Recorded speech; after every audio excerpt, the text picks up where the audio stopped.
예전에 타이타닉이라는 영화를 보면 배가 침몰을 하는 광경이 나옵니다. 모든 사람이 배에서 탈출하기 위해서 우왕좌왕합니다.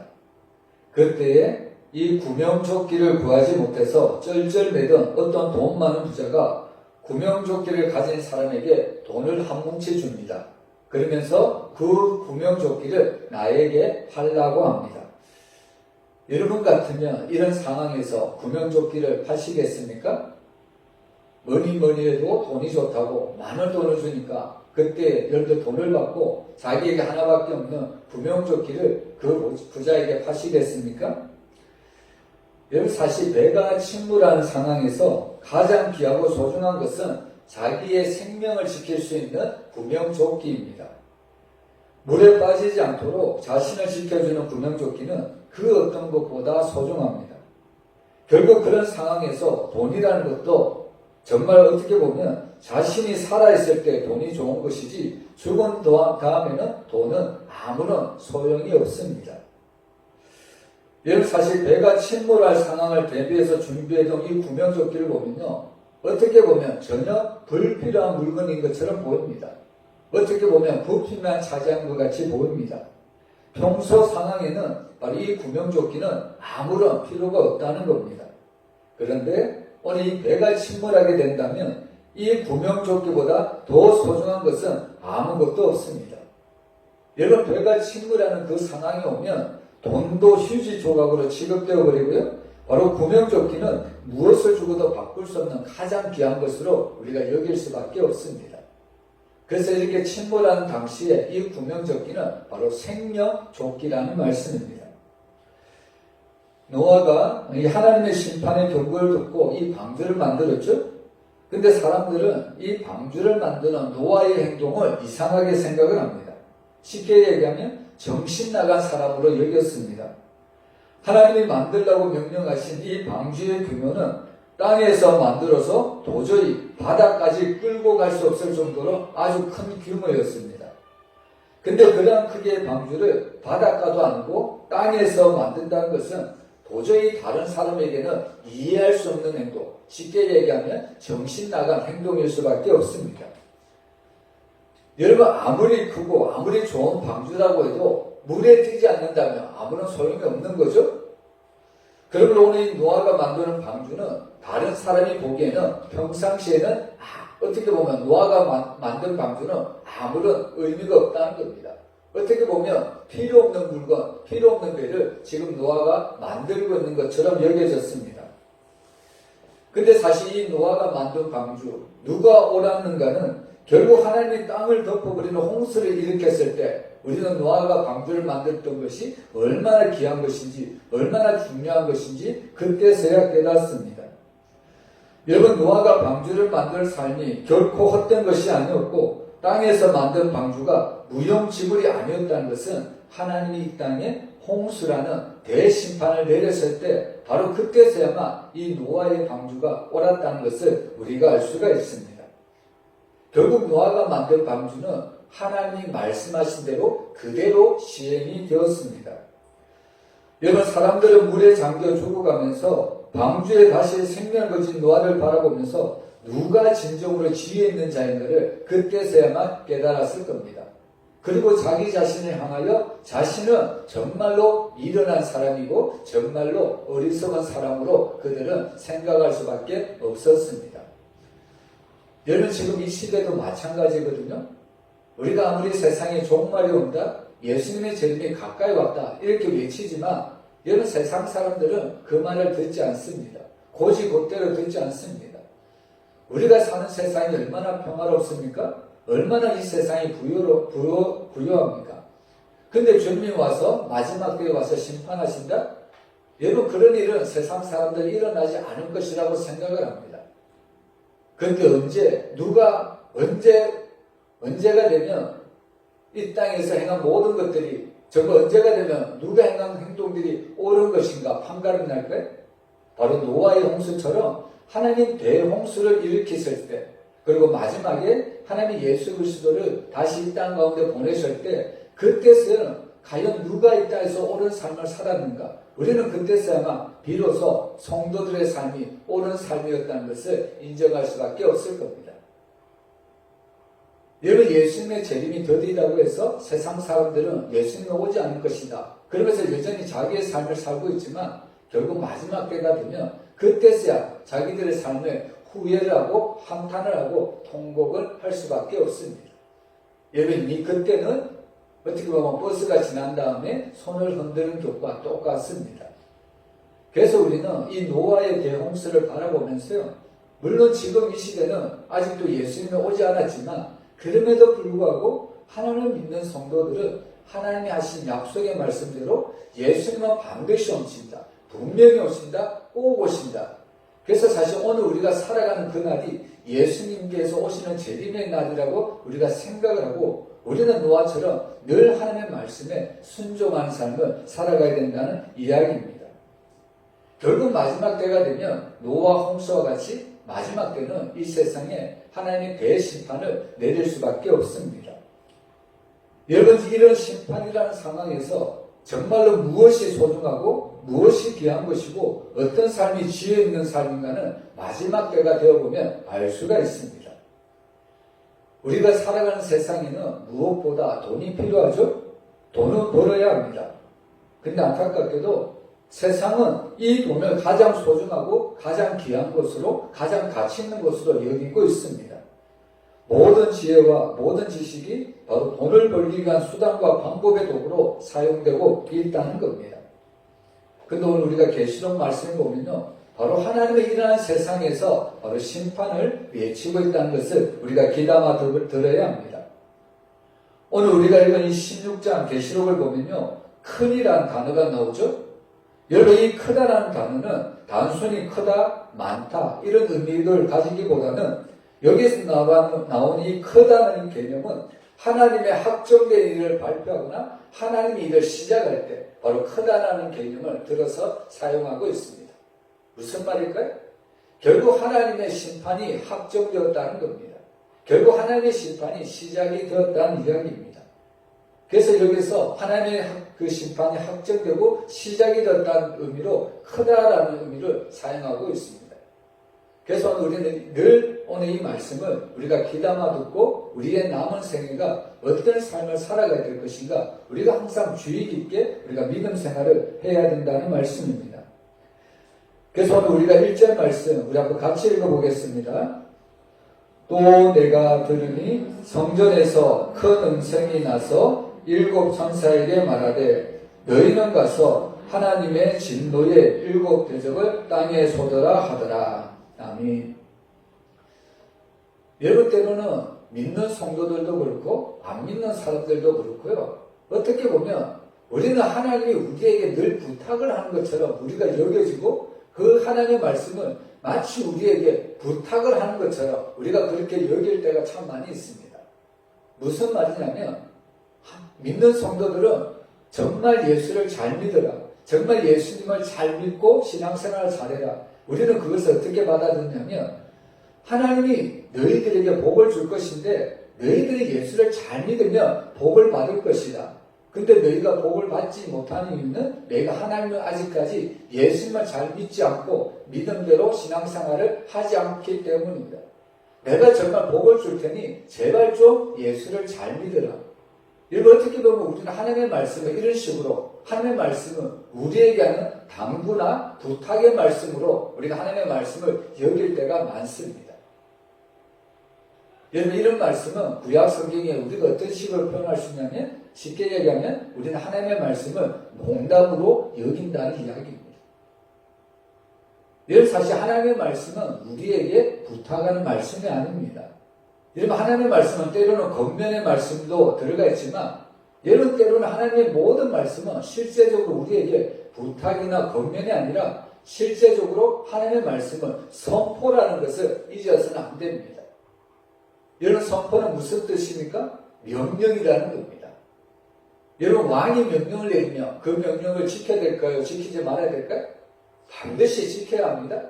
왕의 명령을 지키지 않으면 그때부터 감옥에 가든지 아니면 죽을 수밖에 없습니다. 여러분, 세상의 왕의 명령도 엄중한데 만왕의 왕이신 하나님께서 그 말씀을 하시는데 우리는 그 말씀을 부탁이나 어떻게 보면 겉면으로 아주 가볍게 들어서는 안 된다는 이야기입니다. 여러분, 하나님의 말씀이 심판을 이야기하죠? 이 심판이 있을까 하노라. 여러분, 이렇게 이야기하지 않았습니다? 오늘 1절 끝에 보면 하나님의 진노의 7 대적을 땅에 쏟으라고 이야기를 하죠? 이것은 반드시 바로 심판이 일어나고 있다는 것을 바로 우리에게 이야기를 하고 있습니다. 그래서 사실 믿음이라는 것은 뭐냐면요, 성도들은 가끔씩 오해를 하는데 내가 하나님을 믿어줍니다, 이렇게 이야기할 때가 많거든요. 이렇게 신앙생활을 이해할 때가 많습니다. 여러분, 믿음이라는 것은 뭐냐면 내가 하나님을 믿어주는 것이 아니라 우리는 하나님의 말씀이기 때문에 절대적으로 그 말씀을 믿어야 된다는 겁니다. 그리고 또한 우리가 하나님의 택한 백성이라는 것을 우리가 어떻게 할 수 있냐면 하나님의 말씀이기 때문에 우리는 그 말씀을 믿을 수 있다는 이야기입니다. 여러분, 하나님의 말씀을 세상 가운데도 우리가 전하죠? 근데 그 말씀을 안 듣는 사람들이 너무 많습니다. 그 이유가 뭘까요? 하나님의 말씀을 듣지 못하는 이유는, 깨닫지도 못하는 이유는 하나님의 백성이 아니기 때문입니다. 근데 우리에게는 하나님의 말씀이 들려줘도요, 정말 사람의 눈으로서는 기적이 아니고서는 이런 일이 일어날 수 없는데도 불구하고 하나님이 말씀하시면 그 어떤 말씀이라도 우리가 믿을 수밖에 없습니다. 그것은 바로 우리가 하나님의 자녀라는 증거이기 때문입니다. 그래서 사실 믿음이라는 것은 우리가 하나님을 믿어주는 것이 아니라 하나님이 우리에게 믿음이라는 것을 먼저 심어 놓으셨습니다. 그래서 우리는 그 하나님의 말씀을 믿을 수밖에 없다는 겁니다. 그래서 오늘 말씀에 보면 성전에서 큰 음성이 나기를 7 천사에게 하나님의 진노의 대접을 땅에 쏟으라고 말씀을 하고 있습니다. 그리고 그 땅에 쏟아진 말씀은 바로 그 진노를 2절부터 보면요, 차례차례 진노의 대접을 땅에 쏟음으로써 어떤 일이 일어나는가를 자세히 이야기를 하고 있습니다. 여러분, 우리는 이 말씀을 통해서 이 말씀을 어떻게 이해를 해야 되냐면요, 여러분, 오늘 이 계시록에 나온 이 말씀은 이미 이 세상에 쏟아진 대접이라는 겁니다. 이미 이 땅에 내려진 하나님의 심판이라는 것을 우리가 잊어서는 안 됩니다. 결국 이 세상은 이미 하나님의 진노가 임하는 현실이라는 것을 우리가 결코 잊어서는 안 된다는 겁니다. 그러면 앞에서도 얘기했지만 하나님의 진노와 하나님의 심판이 이미 이 땅에 임했다면 우리가 이 땅을 살아갈 때 가장 귀한 것은 뭘까요? 그것은 앞에서도 얘기했지만 우리의 생명 앞에서 가장 귀한 것은 바로 그 생명을 살리기 위한 도구일 수밖에 없습니다. 여러분, 타이타닉 얘기도 했지만 여러분, 그 배가 침몰하는 상황에서 그곳에서 구원을 받으려면 어떻게 됩니까? 바로 그 구명조끼를 입어야만 그는 그 타이타닉 혹에서도 바다에 던져져서도 그는 살아갈 수가 있습니다. 마찬가지로 이 하나님의 진노가 임한 이 세상에서 우리가 어떻게 살아갈 수 있느냐? 가장 귀한 것은 생명밖에 없는데 그 생명을 살리는 길은 다른 것이 아닙니다. 바로 하나님의 말씀, 바로 예수 그리스도밖에 없다는 것을 우리는 믿고 살아가야 된다는 말씀입니다. 사실 구명조끼라는 것은 침몰하기 전에는 전혀 불필요한 물건입니다. 마찬가지로 세상 사람들도 예수라는 존재가, 교회라는 존재가 이 세상의 마지막이 되기까지는, 하나님의 심판이 임하기 전까지는 어떻게 보면 교회나 예수나 어떻게 보면 불필요한 존재처럼 여겨질 때도 있다는 겁니다. 여러분, 그럴지라도 우리가 왜 예수를 믿고 왜 교회에 나와야 될까요? 그것은 바로 마지막 때가 가까이 왔기 때문입니다. 우리가 마지막 때에 가서 예수를 믿고 교회에 다닌다? 여러분, 이것은 어떻게 보면 자기가 마치 전능하신 하나님과 똑같다는 이야기를 하는 겁니다. 여러분, 저는 저희의 죽음이, 저희의 마지막이 언제인지 저는 모릅니다. 여러분 혹시 아십니까? 여러분, 세상 사람들이 내가 마지막이 되면 예수를 믿고 교회를 다니겠다. 이것은 마치 자기의 마지막을 아는 것처럼, 마치 자기가 하나님이 된 것처럼 그런 이야기를 하고 있습니다. 여러분, 저도 그렇고 모든 사람도 그렇고 자기의 마지막 때는 누구도 알지 못합니다. 그래서 우리는 하나님이 우리에게 기회를 주셨을 때 우리는 예수를 믿어야 되고요, 우리는 교회에 나와야 된다는 말씀입니다. 그래서 오늘 우리는 이 하나님의 말씀을 통해서 이미 세상은 하나님의 진노가 곳곳에서 일어나고 있다는 것을 우리가 잊어서는 안 됩니다. 그래서 이 진노가 임한, 이 심판이 임한 이 세상 속에서 우리가 믿고 구원받을 길은 오직 어린 양 대신 예수 그리스도밖에 없다는 것을 우리는 깨달아야 된다는 말씀입니다. 그런데 참 안타까운 것은 오늘 현대인들 가운데, 특별히 현대인들 신앙생활하는 성도들 가운데는요, 예수 그리스도를 믿는 믿음이라는 것이 어떻게 표현되냐면 교회를 다닌 사람이 바로 예수님을 믿고 구원을 받은 사람이라고 생각할 때가 많이 있습니다. 더 쉽게 얘기하면요, 내가 교회를 다님으로 나는 구원을 받았다, 이렇게 착각하고 신앙생활하는 사람들이 너무나도 많습니다.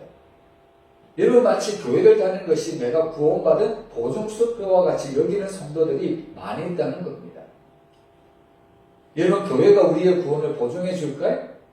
성경은 그렇게 이야기하지 않습니다. 물론 우리는 교회 생활을 열심히 해야 되죠? 교회 열심히 나와야 됩니다.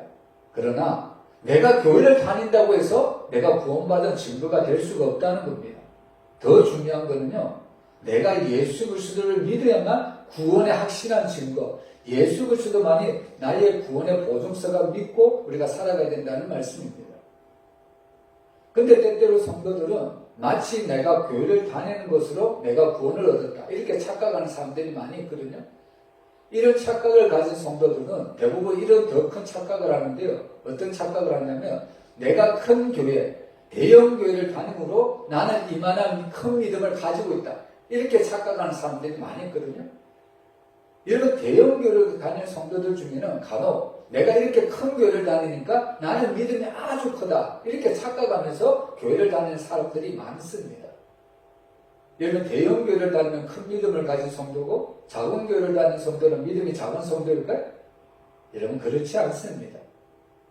그래서 어떻게 보면 이 성도들은요, 특징이 교회가 어떻게 보면 기준입니다. 자기가 구원받는 것도 교회를 다니는 일이고 자기의 믿음이 큰 것도 대형 교회를 다니기 때문에 자기의 믿음이 마치 큰 것처럼 여길 때가 많습니다. 그러나 여러분, 구원이라는 것은 물론 우리가 예수님을 믿은 그 구원의 은혜에 우리가 증표로 교회 생활을 열심히 하는 것은 마땅합니다.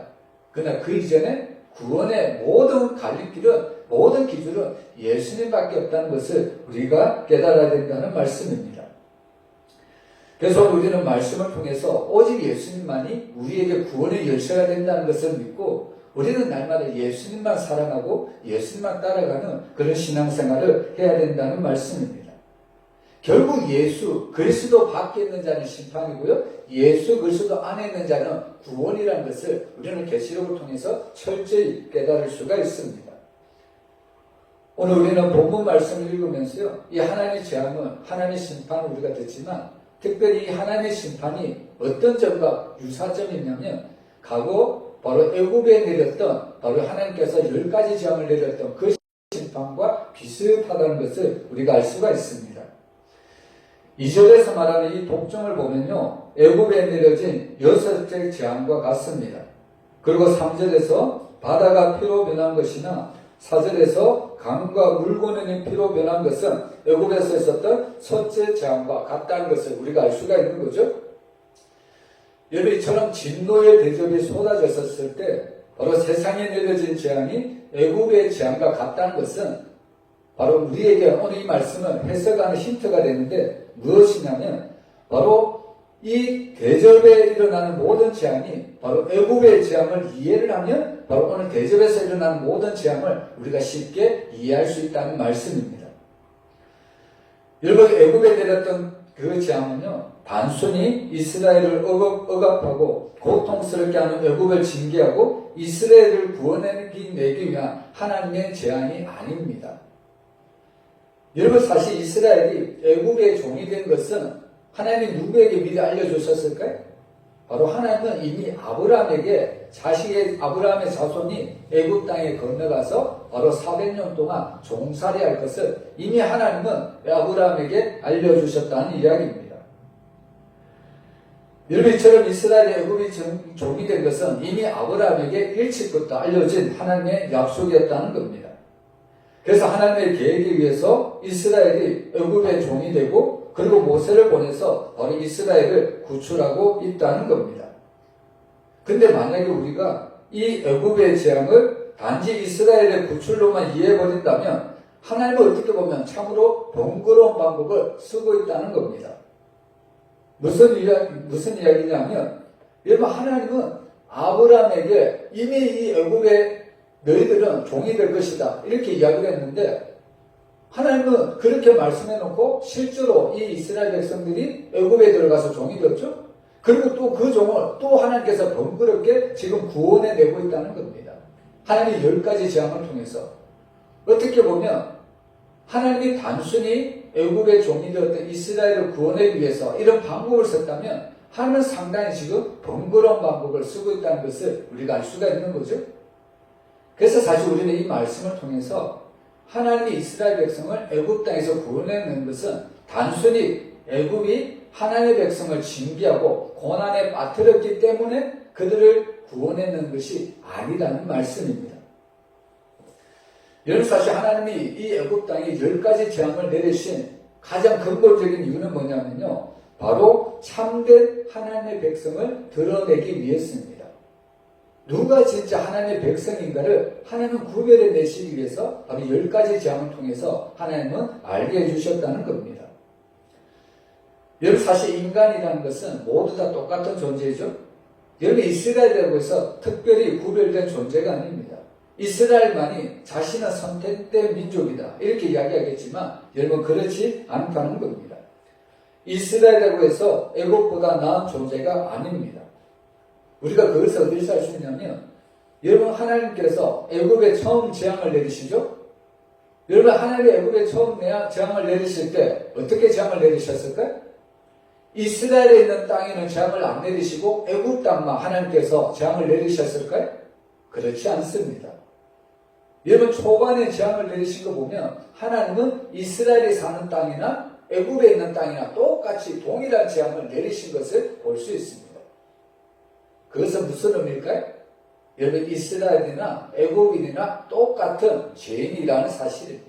똑같이 하나님의 심판, 하나님의 징계를 받을 수밖에 없었다는 겁니다. 근데 놀랍게도 이 재앙이 계속해서 흘러가는 도중에 이제는 하나님께서 이스라엘이 사는 고센 땅은 하나님은 보존해 주시고 애굽 땅에만 하나님이 바로 재앙을 내리신 것을 볼 수가 있죠. 그것은 무슨 의미일까요?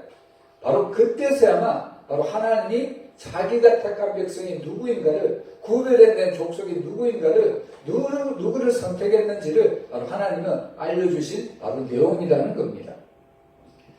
그래서 사실 오늘 우리는 하나님의 이 10가지 재앙을 통해서 애굽에 내려진 재앙을 통해서 결국 하나님은 누구를 선택하시고 누구를 거룩히 하시고 누구를 구별해 내셨는가 우리는 이 재앙을 통해서 알 수가 있습니다.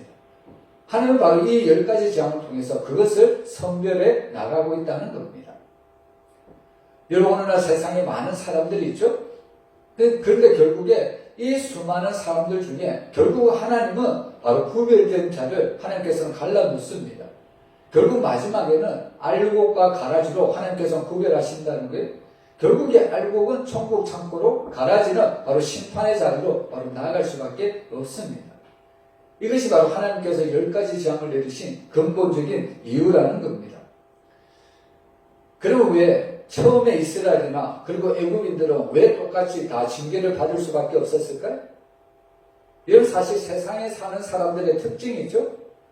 여러분 이 세상에 사는 사람들의 모든 특징은 뭐냐면 바로 소유물을 중요시하게 여기고 있습니다.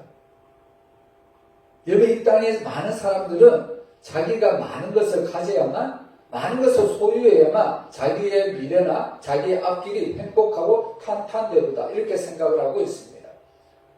여러분 이것이 곧 무엇이 되냐면 하나님이 된다는 겁니다.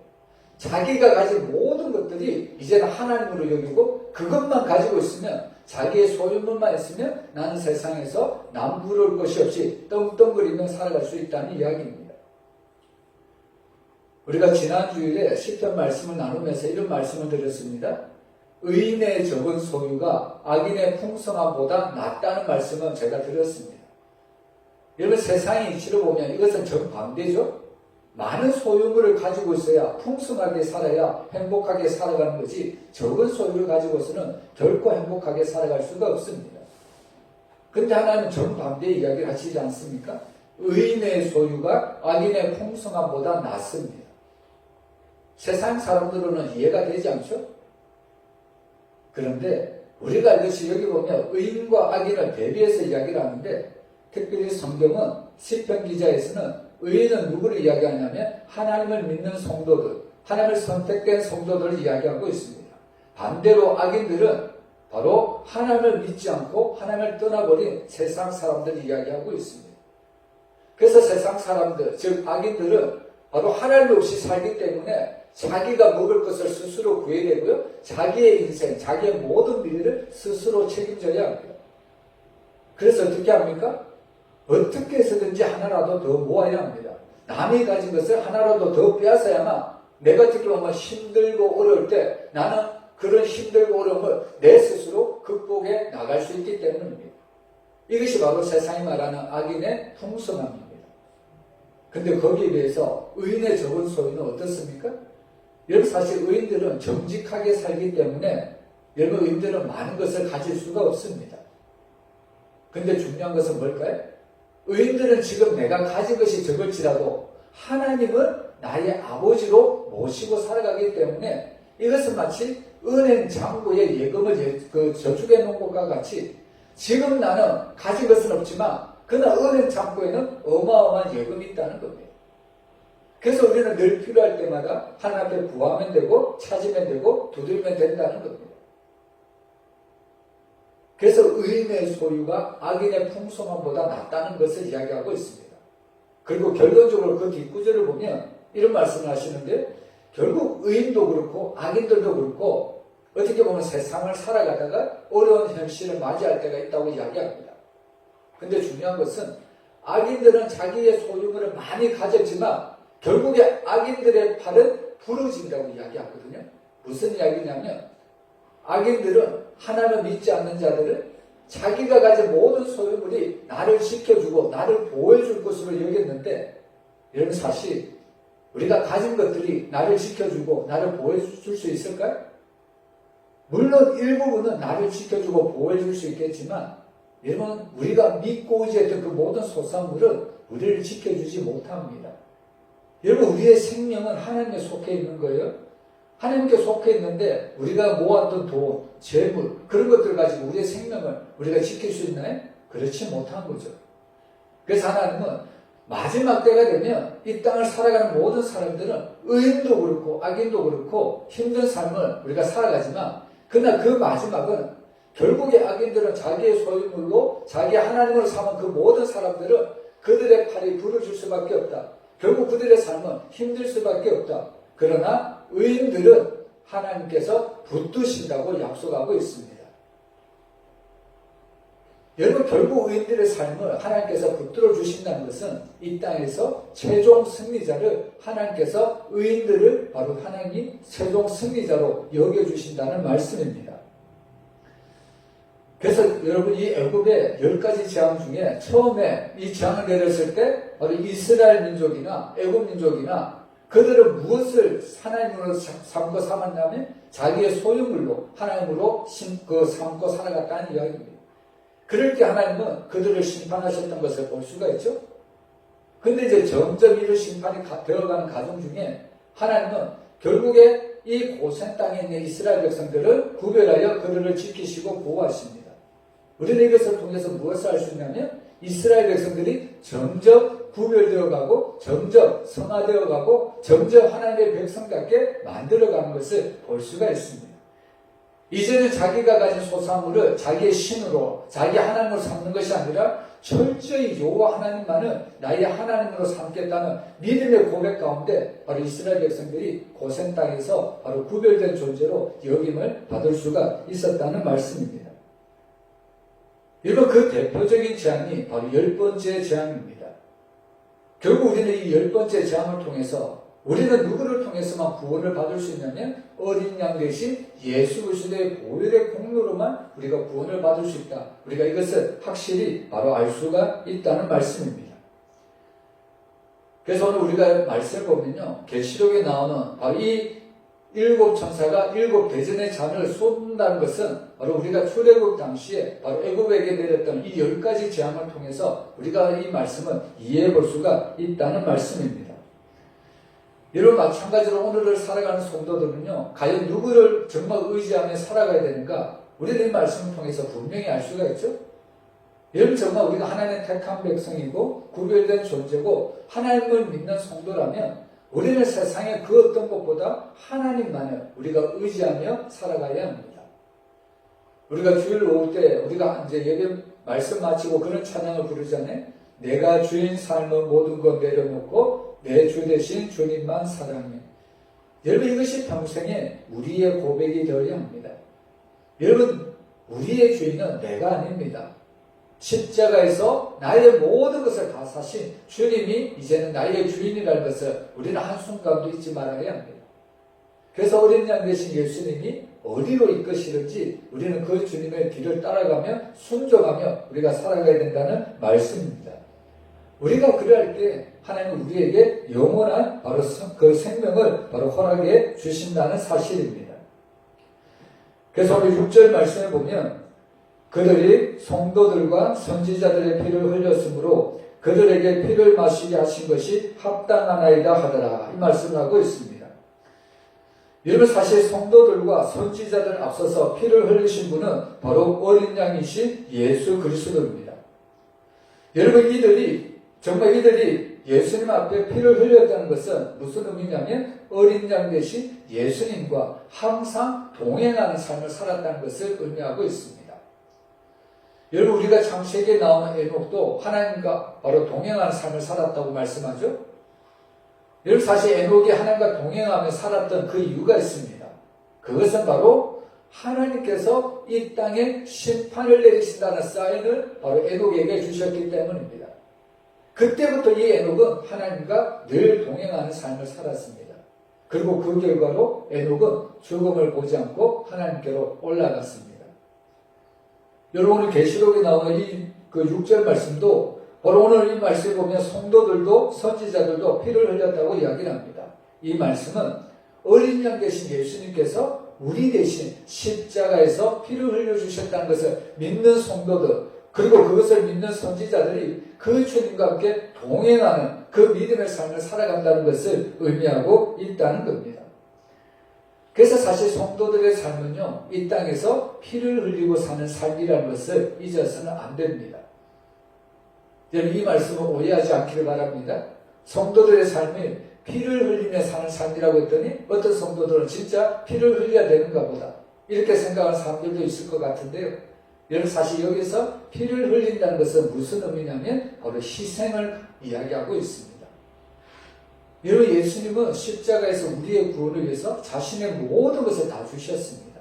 우리는 이것을 희생이라고 이야기하죠. 그래서 우리는 이 예수님의 그 은혜로 구원을 받았다면 우리 또한 그 예수님의 사랑을 받은 자답게 교회를 위해서, 성도들을 위해서, 이웃과 나라를 위해서 우리는 희생하며 살아가야 된다는 말씀입니다. 제가 앞에서도 얘기했지만요, 정말 사랑은 모든 불가능을 가능케 하는 요소가 사랑입니다. 여러분, 희생도 마찬가지거든요. 내가 죽어줘야만 많은 열매를 맺을 수가 있습니다. 한 알의 밀이 땅에 떨어져 죽어야만 많은 열매를 맺을 수 있는 겁니다. 우리가 예수님의 사랑, 예수님의 희생을 기록한다면 우리 또한 오늘 본문에 나오는 것처럼 성도들과 선지자들도 피를 흘렸던 것처럼 우리 또한 그런 사랑과 그런 헌신과 그런 희생을 바로 우리가 이 지역 가운데 또 우리가 살아가는 모든 삶의 현장 가운데 정말 우리는 그리스도인답게 주님의 사랑을 흘려보낼 수 있는 그런 통로가 되어야 된다는 말씀입니다. 그래서 오늘 이런 말씀을 한 모든 성도들이 바로 어린 양과 동행을 했다는 것을 우리가 잊어서는 안 된다는 말씀입니다. 그리고 또 7절 말씀 있죠? 우리 7절 말씀 같이 읽어보겠습니다. 또 내가 들으니 제단이 말하기를 그러하다 주 하나님 곧 전능하신 이시여 심판하신 것이 참되시고 의로우시도다 하더라. 여러분, 제단이라는 것은 제물이 죽고 피를 흘리는 현장입니다. 결국 이것은 무엇을 의미하냐면 결국 마지막 때가 되면 하나님께서 바로 이 어린 양의 피의 심판 아래 모든 사람들이 바로 믿는 자와 믿지 않는 자가 나누어지므로 결국 믿지 않는 자들이 바로 심판을 받을 수밖에 없다는 것을 우리에게 가르쳐주고 있습니다. 여러분, 결국 세상은 어린 양의 피의 심판 아래 있다는 것을 우리에게 말씀해주고 있습니다. 여러분, 모든 사람들은 결국 하나님 앞에 그 의로우신 재판장 앞에 설 수밖에 없습니다. 여러분, 사도 바울이 그 노년 시대에 감옥에 갇혔고, 그리고 그 로마 황제로부터 이 사도 바울이 사형 선고를 당했지만, 여러분, 사도 바울은 그 사형 선고를 받은 것 때문에 두려워하거나 떨지 않았습니다. 왜냐하면 그는 당당히 고백을 하죠. 주 곧 의로우신 재판장이 바로 하나님께서 공정하게 공의롭게 심판하실 것을 그는 고백을 했다는 말씀입니다. 이 땅에는 여전히 부조리가 많고 여전히 이 땅에는 정의보다는 불의가 살아 움직이는 것 같지만, 그러나 이것은 언제나 잠시입니다. 잠깐입니다. 마지막이 되면 오늘 사도 바울이 고백한 것처럼 주 곧 의로우신 재판장이 우리가 행한 대로 하나님께서 그 말씀대로 그 뜻대로 결국 오늘 본문에 나온 대로 어린 양의 그 피의 심판을 그대로 우리에게 행하여 주신다는 것을 우리가 잊지 말아야 된다는 말씀입니다. 그래서 사실 우리는 그 어린 양의 피로 그것을 믿는 자는 구원이지만 그 어린 양의 피를 믿지 않는 자는 결국에 심판의 진노 아래 거하게 된다는 것을 우리에게 알려주고 있습니다. 여러분, 우리가 말씀을 정리해보면요, 결국 배가 침몰할 때 결국에 가장 중요한 것은 구명조끼입니다. 돈으로도 권력으로도 자기 배가 침몰할 때 자기의 생명을 살 수가 없다는 이야기입니다. 마찬가지로 우리가 이 땅을 살아갈 때 정말 우리가 영원한 생명을 얻는 것은 예수 그리스도를 믿는 것 외에는 없다는 겁니다. 그래서 우리는 오늘 찬송을 불렀듯이 날마다 나의 생명 되신 주님 앞에 날마다 믿음으로 나아가야 된다는 말씀입니다. 오늘 사랑하는 모든 성도들이 오직 예수님의 그 보혈을 힘입어 날마다 이 땅에서 하나님의 주신 말씀을 붙들고 날마다 믿음으로 살아가는 저와 여러분의 삶이 되시기를 주의 이름으로 축원합니다. 기도하겠습니다.